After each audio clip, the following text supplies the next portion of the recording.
जय हिंद साथियों। तो साथियों, उत्तर प्रदेश पुलिस की तैयारी हम आपको करा रहे हैं, जिसमें आज हम देखेंगे जीएस का प्रैक्टिस सेट नंबर 2, जिसमें हम देखेंगे टॉप 20 इंपोर्टेंट क्वेश्चंस। तो सभी साथी अंत तक हमारे साथ बने रहें। तो आइए देखते हैं आप इन 20 प्रश्नों में से कितने प्रश्नों को सही कर पाते हैं, और अंत में हमें अपना स्कोर कमेंट में टाइप करके जरूर बताएं। और जिन साथियों ने अभी तक चैनल को सब्सक्राइब नहीं किया है, वो सभी साथी चैनल को सब्सक्राइब कर लें और इस वीडियो को लाइक कर दें। तो चलिए शुरू करते हैं आज की क्लास और देखेंगे अपना पहला प्रश्न। तो हमारा पहला प्रश्न है आज की क्लास का, शांति, निरस्त्रीकरण और विकास के लिए 2012 का इंदिरा गांधी अंतरराष्ट्रीय पुरस्कार किसे दिया गया था? ऑप्शन है सुनीता विलियम्स को, Chanda Kochhar, Allen Johnson Sirleaf को, या फिर टेरेजा फाज कसोबा को। तो क्वेश्चन नंबर 1 का राइट आंसर होगा साथियों option number C, Ellen Johnson Sirleaf को 2012 का इंदिरा गांधी अंतरराष्ट्रीय पुरस्कार दिया गया था। तो ऑप्शन नंबर सी इस प्रश्न के लिए बिल्कुल सही आंसर हो जाएगा। प्रश्न नंबर 2 देखेंगे, द्विबीजपत्रों में परागकण में होते हैं 2 जनन छिद्र, 3 जनन छिद्र, 4 जनन छिद्र या फिर 1 जनन छिद्र। तो हमें बताना है द्विबीजपत्री जो पौधा होता है उसके परागकण में कितने जनन छिद्र होते हैं। तो क्वेश्चन नंबर 2 का राइट आंसर होगा साथियों 3 जनन छिद्र होते हैं। Option number B is the right answer. Next question देखेंगे, क्वेश्चन नंबर 3 आज की क्लास का, यह रहा आपकी स्क्रीन पर। भारत में स्वीकार्य ध्वनि प्रदूषण स्तर की सीमा क्या है?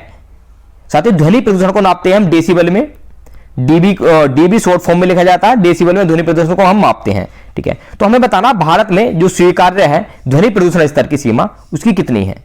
तो इसका आंसर होगा साथियों क्वेश्चन नंबर 3 का राइट आंसर होगा option number B 40.45 dB. Option number B इस प्रश्न के लिए बिल्कुल राइट आंसर हो जाएगा। प्रश्न नंबर 4 देखेंगे, बहिर्मुखता एक्सटर्नैलिटी सिद्धांत अर्थशास्त्र की किस शाखा का मूल सिद्धांत है? वेरी इंपोर्टेंट क्वेश्चन हो जाता है ये। ऑप्शन देखेंगे, इन्वायरोनॉमिक्स, राजकोषीय अर्थशास्त्र, अंतरराष्ट्रीय अर्थशास्त्र, समष्टि अर्थशास्त्र। तो क्वेश्चन नंबर 4 का राइट आंसर क्या होगा? तो इसका राइट आंसर हो जाएगा साथियों option number A, environomics. Option number A is the right answer. प्रश्न नंबर 5 देखेंगे, बहुउद्देश्य नदी घाटी परियोजनाओं को आधुनिक भारत के नए मंदिर किसने कहा था? जो बहुउद्देश्य नदी घाटी परियोजनाएं हैं, तो आधुनिक भारत के नए मंदिर, यह शब्द इनके लिए किसने कहा था? मोतीलाल नेहरू ने, महात्मा गांधी ने, राजीव गांधी ने या फिर जवाहरलाल नेहरू ने। तो क्वेश्चन नंबर 5 का राइट आंसर होगा साथियों ऑप्शन नंबर डी, पंडित जवाहरलाल नेहरू ने आधुनिक भारत के नए मंदिर ऐसा कहा था बहुउद्देश्य नदी घाटी परियोजनाओं के लिए। तो ऑप्शन नंबर डी इस प्रश्न के लिए बिल्कुल सही आंसर हो जाता है। अगला प्रश्न देखेंगे, प्रश्न नंबर 6 आज की क्लास का, अंकीय परिपथों द्वारा किसी प्रकार की सूचना प्रणाली को मान्यता दी जाएगी? अंकीय परिपथों द्वारा किसी प्रकार की सूचना प्रणाली को मान्यता दी जाएगी? द्विआधारी पद्धति, षोडश आधारी और द्विआधारी दोनों पद्धतियां, केवल रोम पद्धति या फिर षोडश आधारी पद्धति। तो क्वेश्चन नंबर 6 का राइट आंसर होगा साथियों ऑप्शन नंबर बी, षोडश आधारी और द्विआधारी दोनों पद्धतियों को मान्यता दी जाएगी अंकीय परिपथों द्वारा। तो ऑप्शन नंबर बी इस प्रश्न के लिए बिल्कुल राइट आंसर हो जाएगा। चलिए अगला प्रश्न देखेंगे, प्रश्न नंबर 7, निम्न में से कौन राजनीतिज्ञ नहीं था? ये जो 4 है, आई के गुजराल, एस एल बहुगुणा, जे ललिता, जे जयललिता और एच एन बहुगुणा। तो इन चारों में से कौन है जो राजनीतिज्ञ नहीं है? क्वेश्चन नंबर 7 का राइट आंसर क्या होगा? इसका राइट आंसर होगा एस एल बहुगुणा राजनीतिज्ञ नहीं थे। Option number B is the right answer. अगला प्रश्न देखेंगे, प्रश्न नंबर 8 आज की क्लास का, यह रहा आपकी स्क्रीन पर। मदन मोहन मालवीय को महामना की पदवी किसने दी थी? वेरी इंपोर्टेंट क्वेश्चन हो जाता है साथियों, बहुत ही ज्यादा इंपोर्टेंट क्वेश्चन है। मदन मोहन मालवीय को महामना की उपाधि या पदवी किसने दी थी? दादा भाई नौरोजी ने, गोपाल कृष्ण गोखले ने, महात्मा गांधी ने या फिर बाल गंगाधर तिलक ने। तो क्वेश्चन नंबर 8 का राइट आंसर क्या होगा? तो इसका राइट आंसर हो जाएगा साथियों महात्मा गांधी ने महामना की उपाधि दी थी। ऑप्शन नंबर सी इस प्रश्न के लिए बिल्कुल सही आंसर होगा। चलिए अगला प्रश्न देखेंगे, प्रश्न नंबर 9 आज की क्लास का, यह रहा आपकी स्क्रीन पर। यूएस हाउस ऑफ रिप्रेजेंटेटिव में सेनेटर के रूप में प्रवेश करने वाला पहला हिंदू अमेरिकन है? सुनीता विलियम्स, ज्योति सेनगुप्ता, अमी बेरा या फिर तुलसी गब्बार्ड। तो क्वेश्चन नंबर 9 का राइट आंसर होगा ऑप्शन नंबर डी, तुलसी गब्बार्ड। ऑप्शन नंबर डी इस प्रश्न के लिए सही आंसर होगा। प्रश्न नंबर 10 देखते हैं, सही मिलान चुनिए। मांसल आहार, जो मांसल आहार है, जो मांस वाला आहार होता है उसमें कैल्शियम और प्रोटीन होता है, मछली में मंड और विटामिन होते हैं, दूध में रेशा और खनिज होता है, ये अंडा होगा, अंडा पीतक में प्रोटीन और वसा होता है। तो इनमें से कौन सा मिलान सही है ये हमें बताना है। तो क्वेश्चन नंबर 10 का राइट आंसर होगा साथियों ऑप्शन नंबर डी, अंडा पीतंग में प्रोटीन और वसा होता है। ऑप्शन नंबर डी इस प्रश्न का बिल्कुल राइट आंसर हो जाएगा।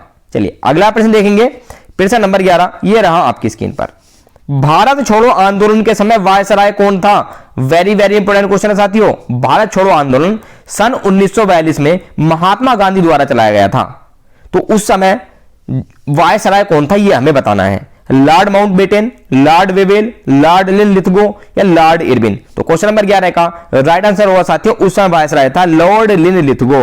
ऑप्शन नंबर सी इस प्रश्न के लिए बिल्कुल सही आंसर हो जाएगा। चलिए प्रश्न नंबर 12 देखेंगे, आईपीसीसी का पूरा रूप लिखिए। ऑप्शन देख लेते हैं, international panel of climate control, interim panel of climate change, inter governmental panel of climate change या इंटरनेशनल पोल्यूशन कंट्रोल काउंसिल? तो साथियों इन 4 क्वेश्चन में से 3 क्वेश्चन तो हैं वायुमंडल दशाओं के ऊपर, क्लाइमेट चेंज के ऊपर, तो इन तीनों में से ही कोई सा सही होगा? तो क्वेश्चन नंबर 12 का सही आंसर क्या होगा? इसका सही आंसर होगा साथियों option number C, intergovernmental panel of climate change. ये आईपीसीसी का पूर्ण रूप है, तो ऑप्शन नंबर सी इस प्रश्न के लिए बिल्कुल सही आंसर हो जाएगा। अगला प्रश्न देखेंगे, प्रश्न नंबर 13 आज की क्लास का, यह रहा आपकी स्क्रीन पर।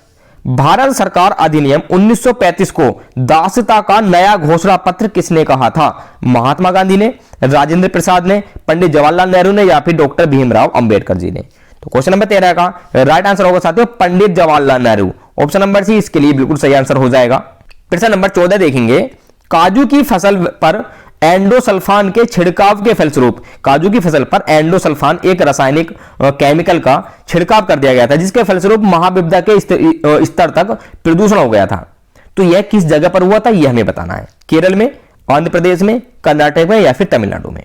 तो साथियों काजू की जो खेती है सबसे ज्यादा कहां पर की जाती है, काजू सबसे ज्यादा किस राज्य में पाया जाता है, वही इसका सही आंसर होगा। तो काजू पाया जाता है केरल में, तो ऑप्शन नंबर ए इस प्रश्न के लिए बिल्कुल राइट आंसर हो जाएगा, केरल। अगला प्रश्न देखेंगे, प्रश्न नंबर 15, क्रियाशीलता प्रयोजी राजस्व संबंधित है। क्रियाशीलता राजस्व किससे संबंधित है? एडोल्फ वोगनेर से, एडम स्मिथ से, एडम जी से या फिर अब्बा बी लर्नर से? तो क्वेश्चन नंबर 15 का राइट आंसर क्या होगा साथियों? इसका राइट आंसर होगा ऑप्शन नंबर डी, अब्बा पी लर्नर से क्रियाशीलता राजस्व संबंधित है। Option number D is the right answer. Next question देखेंगे, क्वेश्चन नंबर 16, फैराडे किसकी इकाई है? इंपोर्टेंट क्वेश्चन है साथियों, फैराडे किसकी इकाई है, किसकी मात्रा है, किसकी यूनिट है? धारिता की, प्रेरकत्व की, प्रतिरोध की या फिर चालकत्व की? तो जो फैराडे है ये इकाई है साथियों धारिता की, कैपेसिटर की। तो ऑप्शन नंबर ए इस प्रश्न के बिल्कुल राइट आंसर हो जाएगा। प्रश्न नंबर 17 देखेंगे, निम्न में से कौन सा इंपैक्ट प्रिंटर है? Ink jet printer, bubble jet printer, laser printer या फिर डेजी व्हील प्रिंटर? तो ये 4 प्रिंटरों में से हमें बताना है इंपैक्ट प्रिंटर कौन सा है। तो क्वेश्चन नंबर 17 का राइट आंसर होगा साथियों Daisy wheel printer impact printer है। ऑप्शन नंबर डी इसके लिए बिल्कुल राइट आंसर होगा। नेक्स्ट क्वेश्चन देखेंगे, क्वेश्चन नंबर 18, अमोनिया सल्फेट में मौजूद नाइट्रोजन का कितना प्रतिशत है? अमोनियम सल्फेट, जो अमोनियम सल्फेट का जो सूत्र होता है साथियों वो होता है NH4 इस पूरे का होल ट्वाइस SO4। तो अमोनियम सल्फेट में मौजूदा नाइट्रोजन, नाइट्रोजन कहां पर है, ये है, नाइट्रोजन के 2 मॉलिक्यूल है यहां पर, तो नाइट्रोजन का प्रतिशत कितना है ये हमें बताना है। तो क्वेश्चन नंबर 18 का राइट आंसर होगा साथियों नाइट्रोजन होगा इसमें 21%। तो ऑप्शन नंबर है इसके लिए बिल्कुल राइट आंसर हो जाएगा। अगला प्रश्न देखेंगे, प्रश्न नंबर 19, निम्न में विषम पद पहचानिए। Optical fibre, twisted pair wire, microwave या कोएक्सियल केबल? तो इन चारों में से 3 बिल्कुल एक से हैं, एक ही कैटेगरी के हैं, एक ही अलग का है, उसका आंसर हमें बताना है। तो क्वेश्चन नंबर 19 का राइट आंसर होगा साथियों माइक्रोवेव। ऑप्शन नंबर सी इसके लिए बिल्कुल राइट आंसर हो जाएगा। चलिए अगला प्रश्न देखेंगे और आज की क्लास का हमारा लास्ट प्रश्न होने वाला है।